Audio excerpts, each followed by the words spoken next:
Uma boa tarde a todos. Nós vamos dar continuidade ao nosso curso de epidemiologia clínica e hoje nós vamos falar de amostra de pacientes e aferição de variáveis.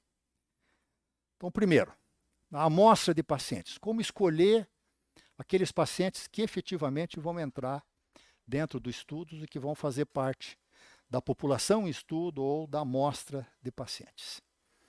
Então, se nós utilizarmos o delineamento de um ensaio clínico randomizado, por exemplo, mas poderia ser um estudo de corte, né, aqui colocado, nós podemos dividir as fases da pesquisa clínica em três grandes fases.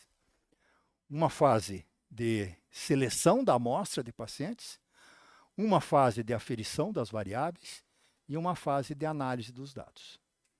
Então, essa fase de amostragem dos doentes e de aferição das variáveis, ela em grande parte faz parte já do protocolo inicial e ela é o elemento que dirige, ele é o farol que dirige a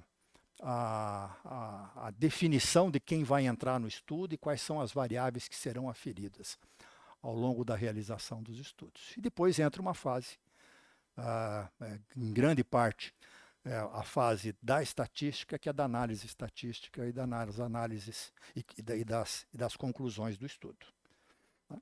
E o grande objetivo da epidemiologia clínica é, na fase de amostragem, evitar os vícios de seleção, na fase de aferição das variáveis, evitar os vícios de aferição, e na fase de análise dos dados, evitar os vícios de confusão. Ou seja, fazer as análises das diversas variáveis que podem estar relacionadas com o desfecho, que não é aquela variável principal de interesse. Veja, esses controles nas diversas regressões eventuais são para poder evitar essencialmente os vícios de confusão. Nós vamos ver aqui então um pouco na fase de seleção da amostra e da fase de aferição das variáveis. Muito bem, isso posto, nós lida-se na pesquisa essencialmente com três grandes populações. Uma população que é chamada de população-alvo. Desta população sai uma população que é acessível para poder entrar no estudo. E dessa população acessível se retira uma amostra, né? Então, o que é a população-alvo? Esse nome alvo significa que quando a gente está fazendo uma pesquisa, embora a gente faça uma pesquisa na população em estudo ou na amostra, o que nós queremos é que ela represente uma população maior de doentes. Ou seja, que ela dê uma resposta para aquilo que está acontecendo para pacientes que não entram no estudo, né? Já que o estudo não dá para poder fazer com a população toda, com uma determinada doença, com um determinado problema clínico, só com uma amostra. Mas essa amostra, muito frequentemente, não dá para ser retirada direta da população-alvo. A população-alvo, em grande parte, está distribuída no mundo inteiro. Os estudos multicêntricos procuram, de alguma forma, ir buscar esses doentes mais próximos. Os estudos multicêntricos tiram uma amostra daquela população que é acessível. É a população que está mais perto do centro que vai fazer a pesquisa. Então, como é que a gente raciocina? Ou como é que é a fisiologia da seleção de pacientes? Então, de uma população-alvo, nós retiramos uma população acessível, e da população acessível a gente define uma amostragem, aquela população que efetivamente vai entrar no estudo. A população-alvo, para retirar a população acessível, nós vamos criar as especificações, e da população acessível para tirar a amostra, nós vamos desenvolver um método de amostragem. As duas coisas que nós vamos ver na aula aqui. O que é a especificação da população e a amostragem. Se a amostra da população for representativa da população acessível, eu tenho validade interna. Então, se o meu recrutamento, se a minha amostragem foi correta, o estudo é redondinho. As conclusões do estudo, na amostra, representam aquilo que está na minha população acessível. Se a minha população acessível representa a população-alvo, eu tenho validade externa. Okay? Então, são essas três populações com as quais a gente lida. Então, como sair da população-alvo e entrar na população acessível? Nós vamos fazer isso a partir dos critérios de inclusão. Os critérios de inclusão é que definem a população-alvo e define a população acessível. A população-alvo, em geral, ela é definida por características demográficas e características clínicas. E a população acessível é definida por características geográficas e características temporais. Então, se a gente for estudar um grupo de doentes com SARA, por exemplo, eu vou definir as características demográficas. Aqueles pacientes com mais do que 18 anos de idade, até 80 anos, do sexo masculino, do sexo feminino, independente qual é a etnia, que tenham como características clínicas uma SARA definida, uma inflamação aguda difusa no pulmão, caracterizada na sua intensidade por uma PaO2 moderada, por exemplo, só quero estudar os doentes moderados. Uma PaO2, FO2 entre 100 e 120. Com as características demográficas e clínicas, eu defini a população-alvo. Ou seja, eu estou definindo que eu quero estudar pacientes de qualquer lugar do mundo que tenham SARA com PaO2, FO2 no grau moderado, definido por uma inflamação aguda difusa no pulmão. Mas eu não tenho acesso à população-alvo inteira.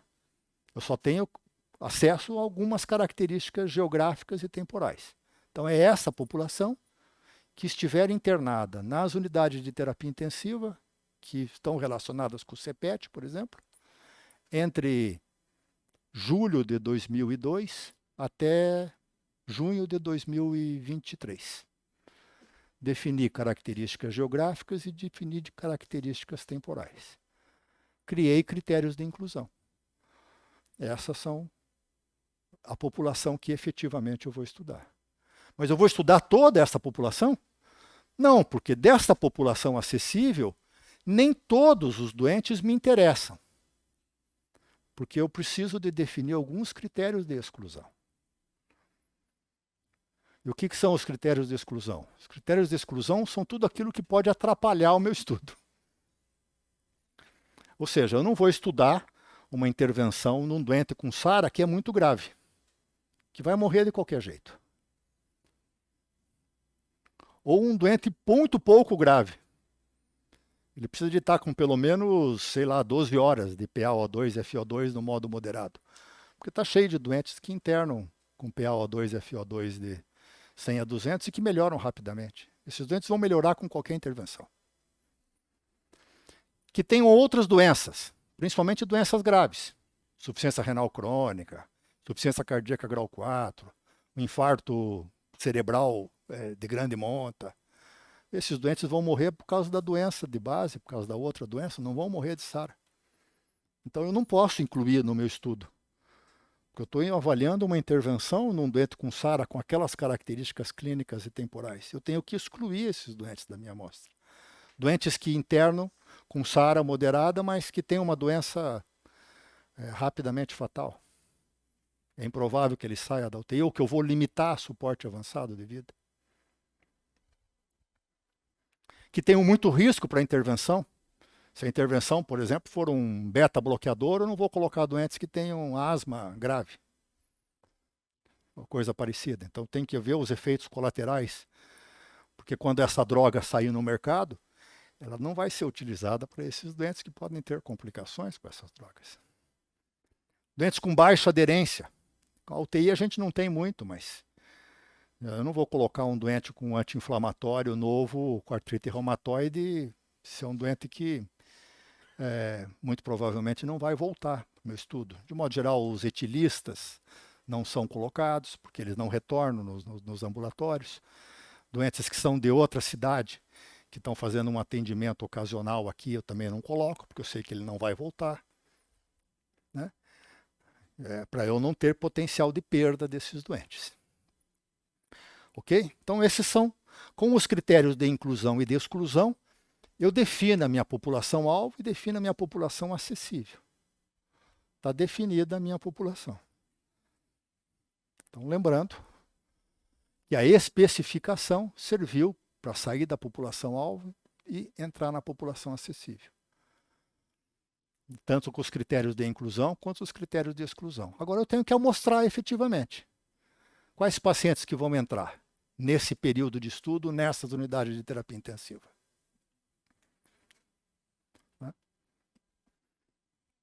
Só repetindo aqui, ó, o passo 1 é definir a população-alvo, com as características clínicas e demográficas, a população acessível com as características temporais e geográficas, e agora eu tenho que efetivamente planejar a abordagem para poder selecionar a amostra de doentes. A amostragem, basicamente existem dois tipos de amostragem. Ou uma amostragem chamada de probabilística ou uma não probabilística.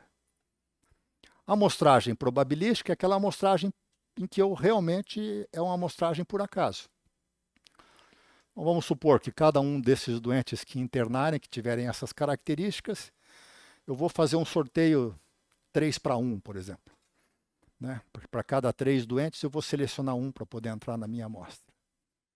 Não vai ser completamente, não são todos os doentes. Porque eu já fiz as contas, durante um ano, eu devo atender mais ou menos 500 doentes com essas características e eu preciso de uma amostra de mais ou menos 150 doentes. Não preciso de tudo isso. Não vejo muita vantagem de poder fazer isso, mas às vezes eu tenho alguma doença que compromete mais no verão, por exemplo. Se eu incluir muitos doentes agora no verão, eu vou ter algumas características clínicas. Uma asma no verão, por exemplo, diferente de uma asma no inverno. É importante que eu ponha doentes em todas as estações do ano. São as avaliações probabilísticas, né? Quem faz isso muito frequentemente são os institutos de pesquisa, né? Que sorteiam, em grande parte, os doentes que vão entrar nas avaliações, por exemplo, de análise em quem ele vai votar nas próximas eleições. Essa amostragem aleatória ela pode ser simples, ela pode ser estratificada. Eu estratifico, por exemplo, entre homens e mulheres.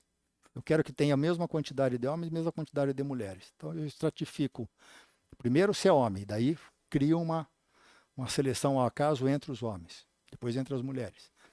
Eu quero pacientes que tenham, por exemplo, SARA por pneumonia. Então primeiro SARA por pneumonia e estratifico quem vai receber a terapia A e B e quem não tem pneumonia, A e B. Eu garanto que quem será A, que quem tem pneumonia e quem não tem pneumonia, receberam de uma forma igual a terapia A ou a terapia B. Ou em grupos. Eu posso estratificar, por exemplo, numa determinada unidade de terapia intensiva, separado de uma outra unidade. Eu sei que naquela unidade de terapia intensiva eu vou ter igual o número de terapia A ou B. Não corro o risco de uma unidade de terapia intensiva, às vezes, ter 70%, 80% da intervenção A e a outra unidade de terapia intensiva 70%, 80% da intervenção B. Ok? E desde que haja um sorteio. Isso é relativamente pouco utilizado nos ensaios clínicos. É mais frequentemente utilizado nos estudos em bancos de dados. Né? Eu vou para um banco de dados, eu tenho às vezes 1000 doentes, mas não preciso dos 1000 doentes para poder responder uma pergunta clínica. Preciso de 200. Então eu faço uma escolha aleatória dos meus 1000 doentes, dos quais 200 doentes vão entrar na minha corte histórica, por exemplo. Nos ensaios clínicos, a maior parte dos doentes selecionados são uma avaliação, uma abordagem não probabilística. E da abordagem não probabilística, a mais comum é a amostragem consecutiva. Eu defino que nessa data, a partir de um determinado momento, todos os doentes que internarem, que tiverem as especificações, ou seja, os critérios de inclusão, e não tiverem o critério de exclusão, serão amostrados na minha amostra de doentes. Essa amostragem consecutiva, ela quando obedece um relativo tempo, que é muito baseado na avaliação crítica do pesquisador e depende da condição clínica do doente. Se você achar que essa doença se distribui de forma igual ao longo de um ano, essa amostragem consecutiva se aproxima muito da abordagem probabilística. O que se deve evitar, basicamente, é a amostragem conveniente e principalmente a amostragem por julgamento. Essas são, em grande parte, inaceitáveis. A amostragem conveniente eu só pego os doentes que internarem nesse período só de segunda a sexta, porque é quando eu estou com o meu plantão. Porque nos finais de semana eu não incluo. Muito provavelmente, se vocês pegarem os doentes que internam com SARA no meio da semana, são diferentes dos doentes que internam por SARA no final de semana. Por algum problema de triagem, vão fazer que talvez os doentes que internam no final de semana sejam doentes mais graves do que os doentes no meio da semana. Né? Posso imaginar de que os doentes com SARA menos leve, por exemplo, se for no sábado ou no domingo, ele espera para ir no hospital só na segunda-feira, quando a SARA já está mais grave. Se for na terça, ele vai naquele mesmo dia ou vai na manhã do dia seguinte. Enfim, é uma tentativa de se evitar a amostragem por conveniente. E a amostragem por julgamento, ela é absolutamente inaceitável. Que aquele, não, esse doente aí, deixa que eu vou pegar, porque esse aqui eu vou incluir no meu estudo. E esse daí, esse não vai dar certo, a terapia, já sei que não quero, nem quero randomizá-lo. Vamos deixar passar, esse eu pulo. E aí você vai julgando doente para doente quem é que você vai colocar no estudo. Então essas amostragens convenientes e por julgamento, elas devem ser evitadas. A amostragem consecutiva é bastante tolerada, desde que por um tempo suficiente para que você possa ter aí uma representação boa de todos os doentes. Muito bem. Outro problema com relação ao recrutamento é que a amostra tem que ser representativa. Representativa de qual população?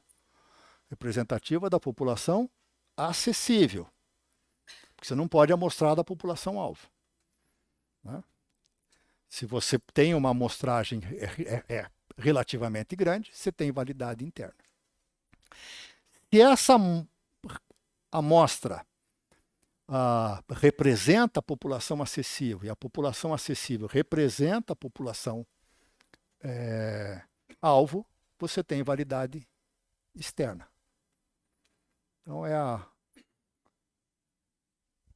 um problema constante nos ensaios clínicos, né? O perde-ganha entre validade interna e validade externa. Porque os estudos clínicos que você faz com populações muito estritas com relação às especificações, eles são muito mais fáceis de poderem eventualmente estarem relacionados com um efeito benéfico com a terapia que você pré-especificou. Porque se ela é, por exemplo, um anti-inflamatório, você vai pegar o doente que está realmente mais inflamado.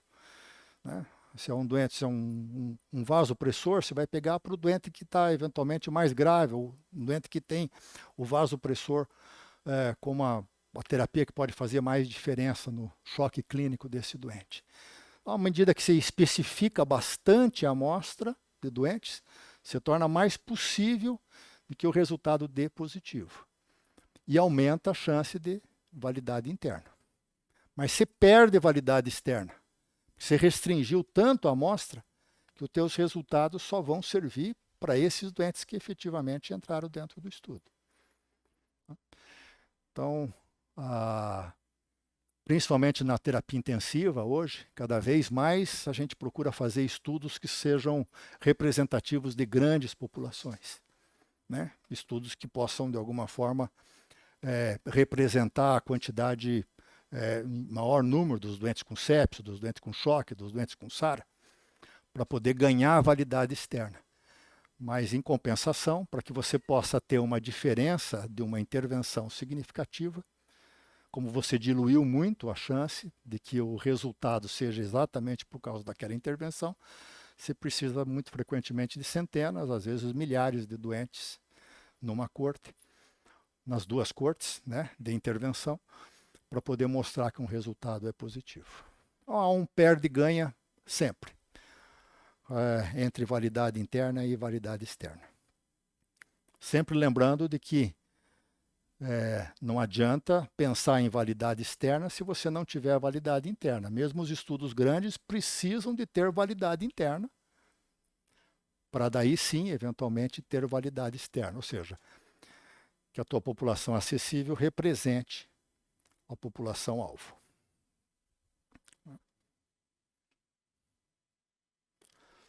Ou seja, que a população-alvo, você tem uma amostra pretendida, tem sujeitos, né? Vai fazer as suas aferições, como a gente vai mostrar aqui. Se existe relação entre a verdade no estudo, os achados no estudo, você tem validade interna. E se a verdade nesse estudo representar a verdade no universo, você tem validade externa. Muito bem, com isso, qual é o resumo daquilo que um bom pesquisador, um epidemiologista clínico, deve buscar na seleção de pacientes? Amostras que sejam representativas da população-alvo, tem que estar sempre pensando na população-alvo, que haja coerência com a hipótese principal, né, a definição dessa população-alvo, com as características clínicas e as características demográficas. Não é fácil você fazer um equilíbrio entre validade interna e validade externa, então você tem que otimizar essa relação de resultado-custo. Grandes amostras custam muito caros, mas você tem menos chance de poder ter um resultado positivo. Pequenas amostras, mais chance de ter um resultado positivo. Mais barato, mas perde validade externa. A população-alvo, repetindo, é critérios clínicos e critérios demográficos. A população acessível é critérios geográficos e temporais. E a amostragem deve ser buscar sempre que ela seja o mais aleatória possível, das não ao acaso. A única que é aceitável ela é a consecutiva, né? Ou seja, fazer um recrutamento que seja eficiente e representativo da população acessível. Vou rapidamente mostrar aqui um problema importante com relação que a medicina intensiva viveu, ou ainda vive, em grande parte. Uma questão que não é completamente resolvida, mas que fazemos ou não fazemos corticoide nos doentes que têm choque refratário, que estão dependentes de droga vasoativa. Então, vocês vejam os dois estudos principais. O primeiro deles foi o estudo do Anani,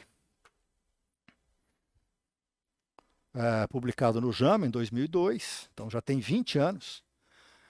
Você veja o estudo do Anani, baixa dose de corticoide, de hidrocortisona, baixa dose é 200, 300 miligramas de hidrocortisona por dia. Ele usou fludrocortisona também na mortalidade dos pacientes com choque séptico. Ele avaliou 1.300 doentes no ensaio clínico deles, no ensaio multicêntrico. Mas só entraram 300. Né? Então é uma população pequena, menos do que 25% dos doentes entraram. Veja a quantidade de doentes que foram excluídos. Então você aumentou a chance do resultado ser positivo. Né? Você aumentou a chance de ter validade interna, mas veja o número de pacientes. Pacientes com câncer, por exemplo, não foram incluídos. Aí você fica sem a resposta. Será que vale para paciente com câncer? Tem uma série de questões aqui importantes que foram excluídos. No final das contas, 150 pacientes para cada uma das cortes, com um corticoide, e 150 que não receberam corticoide. E o estudo, na avaliação daqueles que eram dependentes de droga vasoativa, ele foi um estudo positivo. Em 28 dias, quem não recebeu o corticoide, no vermelhinho, e quem recebeu o corticoide, no azulzinho aqui, no azul escuro, a mortalidade foi menor. Mas veja como a mortalidade é alta, hein? 50% desses doentes morreram. Então eram doentes bastante graves, choque séptico refratário mesmo. 6 anos depois veio o Córticos. O Córticos recrutou 500 pacientes. Eu não tenho aqui, mas eram 700 doentes que sofreram o screening. Então já é um estudo mais largo, né? Incluía um número maior de doentes. Então mais pragmático, mais próximo de buscar a validade externa. 250 pacientes com hidrocortisona, 250 sem hidrocortisona, mais ou menos. E no final das contas, nenhuma diferença entre eles. Né? Mas vejam a taxa de mortalidade em 30 dias. Uma taxa de mortalidade, uma taxa que lá a mortalidade era de 50%.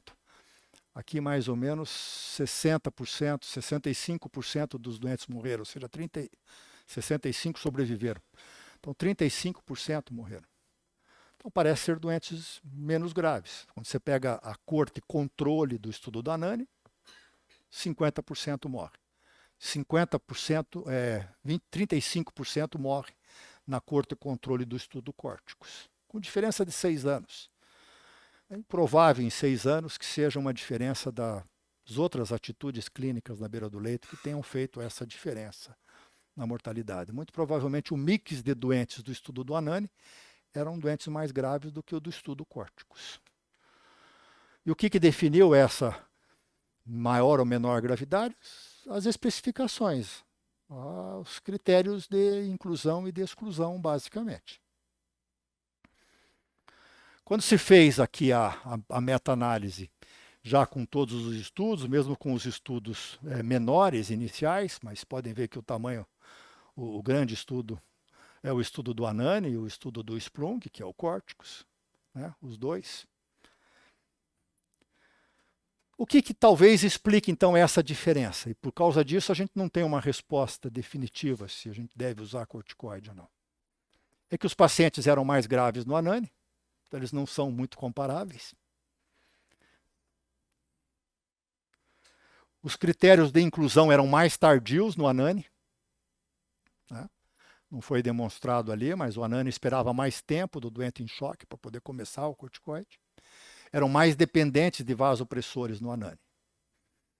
Né? E uma outra coisa é que etomidato foi usado em 25% nos pacientes do ANANI e 9% do córticos.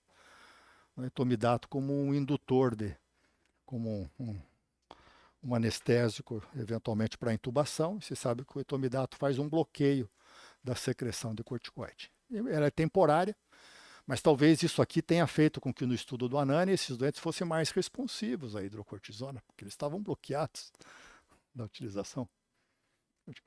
Vocês vejam como é importante você definir critérios de inclusão e de exclusão, porque isso vai implicar depois como é que na prática a gente vai utilizar esses dois estudos, que eles parecem que estão avaliando a mesma coisa, mas não é o mesmo doente que entrou no estudo. Eles são doentes diferentes. Né? Tanto é que na Surviving Sepsis Campaign, uma recomendação do American College of Critical Care Medicine em 2008, continua a mesma, não mudou, é que hidrocortisona deve ser considerada no tratamento, na estratégia de tratamento com choque séptico, particularmente naqueles que responderam pobremente à ressuscitação e agentes vasopressores. É uma definição do médico na beira do leito, aqueles que ficam mais graves, que ficam mais resistentes, que estão utilizando drogas maior de hidrocortisona. A gente não tem evidência de que não funciona para esses doentes. Não funcionam no córticos, mas eles eram um estudo menos graves. Então, acho que isso demonstra a importância de selecionar de forma adequada a amostra que vai entrar no estudo. Muito bem. O próximo assunto é a aferição das variáveis. Como já demonstramos as fases da pesquisa clínica, nós temos a fase da amostragem e tem a fase da aferição das variáveis. A fase da seleção da amostra, que basicamente era sair da população-alvo para a população estudo. Né? Esses doentes são alocados em duas cortes, a corte de tratamento e a corte de controle, e ao longo desse tempo, várias variáveis são aferidas. Variáveis aqui de fator em estudo e variáveis de desfecho clínico ao longo desse tempo. Antes de começar a fazer análise estatística lá na frente.